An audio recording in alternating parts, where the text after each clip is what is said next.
आपण पाहतात BN news Badlapur नामा। अंबरनाथ पूर्वेच्या बारकुपाडा परिसरात तरुणाची चाकू भोसकून हत्या करणाऱ्या आरोपीला शिवाजीनगर पोलिसांनी 12 तासांच्या आत अटक केली आहे। मृत तुषार धेडे हा आपल्या मित्रांसोबत पार्टी करत असताना आरोपी समीर वाघे तिथे आला आणि मला देखील तुमच्या पार्टीत घ्या असं बोलला। यावेळी त्यांच्यात झालेल्या वादात आरोपी समीर वाघे याने आपल्या जवळ असलेल्या धारदार शस्त्राने तुषार धेडे आणि त्याचा मित्र महेश याच्यावर गंभीर वार केले।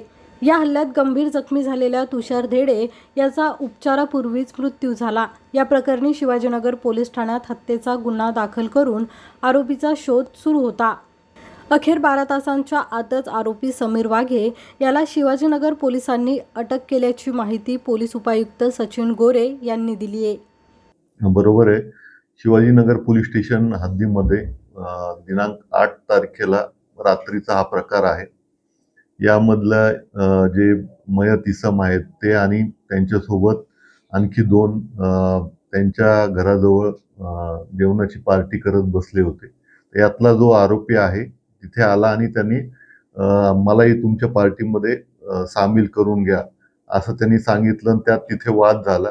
वाद झाल्यानंतर या आरोपीने चाकूने मयत इसमाला वार केले होते। त्यामध्ये त्याचा दवाखान्यात नेल्यानंतर मृत्यू झालेला आहे।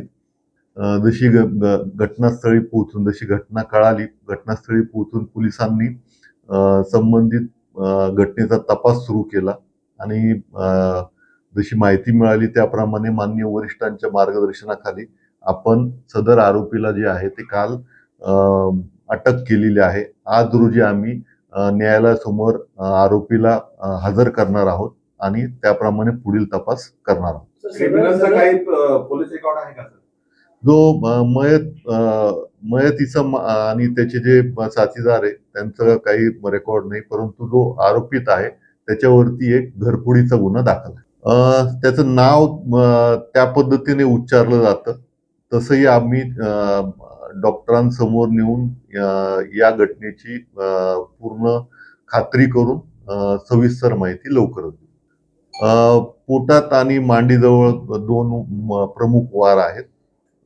त्यात रक्तस्राव होऊन त्याचा मृत्यू झालेला आहे।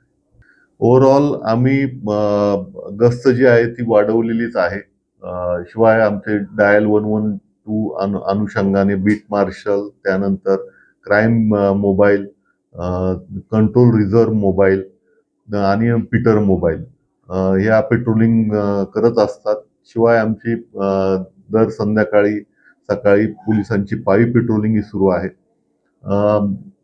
जे आरोपी असतात त्यांच्यावरती आम्ही जास्तीत जास्त प्रतिबंधात्मक कारवाई केलेली आहे। प्रतिबंधात्मक कारवाई सुरू आहे। अशाच प्रकारचे नवनवीन व्हिडिओ आणि बातम्या पाहण्यासाठी चॅनलला लाईक, शेअर आणि सबस्क्राईब करायला विसरू नका।